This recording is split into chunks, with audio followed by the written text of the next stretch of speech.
다행히 인명 피해는 없었다고 하지만 거의 전 재산이 걸려있을 이 가게가 불타는 장면을 보는 심정이 얼마나 아플까 생각이 듭니다. 저희가 아무리 아픔을 느낀다 해도 피해 입은 상인 여러분들의 그 마음을 어떻게 따라갈 수 있겠습니까? 깊은 위로 말씀을 드리고, 우리 더불어민주당도 신속하고 확고한 피해 지원 회복을 위해서 최선의 노력을 다하겠다는 말씀을 드리는 것과 동시에 정부 당국에도 신속한 조사와 사후 조치, 특히 겨울이 다가오고 있는데 이 상인 여러분들의 생계 대책에 대해서도 만전을 기해 주시기를 당부드립니다. 그리고 아마 복구에 상당히 오랜 시간이 소요됐기 때문에 그 사이에 임시 매장이라도 설치해서 생계를 이어갈 수 있게 하는 것도 검토를 해주시면 좋겠다는 생각이 듭니다. 서문시장의 화재가 발생한 지도 그리 오래되지 않았습니다만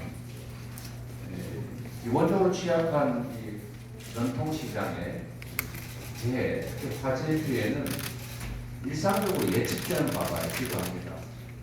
결국 이 예측되는 화재 피해를 현실로 막지 못한다고 하는 것은 결국 정부의 당국의 충분한 관심, 정책, 예산 투자가 부족했기 때문에 그렇게 아니겠냐 그런 생각을 하게 됩니다. 이번에 예산 입법국회가 다시 시작되기 때문에 전통시장의 현대화 그리고 화재 예방을 위한 시설 개선 등의 더불어민주당도 필요한 예산 확보는 물론이고 필요한 입법도 서두르겠다 이런 말씀 드립니다. 그리고 직접 관련은 없지만 우리 상인 여러분들, 자영업자들에게 큰 도움이 되었던 그러나 지금은 사라지기 위기에 처한 지역화폐 예산을 반드시 되살리도록 최선을 다하겠습니다. 일단은 사건 사고로 국민 여러분께서 매우 불안해하십니다. 이럴 때일수록 여야정이 정치적 입장을 떠나서 정쟁을 보류하고 우리 안전사회를 위해서 함께 힘을 합칠 필요가 있다는 생각이 들기 때문에 여야정 국민안전대책회의 같은 이름은 뭐라 해도 상관없습니다만 진영을 넘어서 협의체, 초당적 협력기구들이 필요하겠다는 생각이 듭니다. 역시 정치는 국민의 생명과 안전을 지키는 것에 대해서 우리 국민들의 더 나은 삶, 민생을 챙기는 것입니다. 어제 비상 경제민생회의가 있었는데 안타깝게도 저희가 평가하기로는 비상도 경제도 민생도 없었다 이렇게 평가할 수밖에 없습니다.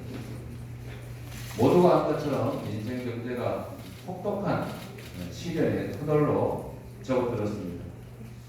모두가 한 것처럼 물가, 환율, 그리고 이자 부담에 더해서 김진태발 금융위기 때문에 자금시장이 엄청난 논란에 빠졌습니다. 대한민국 정부나 거의 마찬가지인 한국전력의 공사채가 6%요, 5.99%의 이자율로 공사채를 발행했는데 눈차이 됐다고 합니다.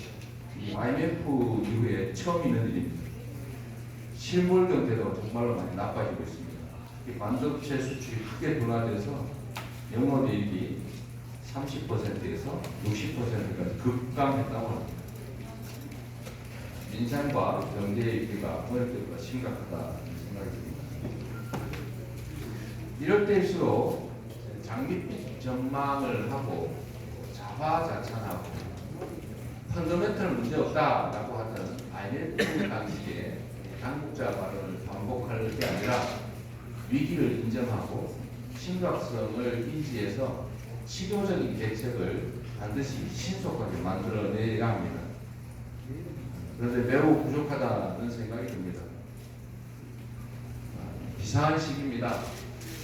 위기의식을 가지고 과감하고 선제적인 대책을 내놓도록 해야 퍼펙트 스톰을 대비할 수 있다는 말씀을 드리면서 정부가 리스크를 감당하고 리스크를 해소해야 된다는 점을 직시해야 됩니다.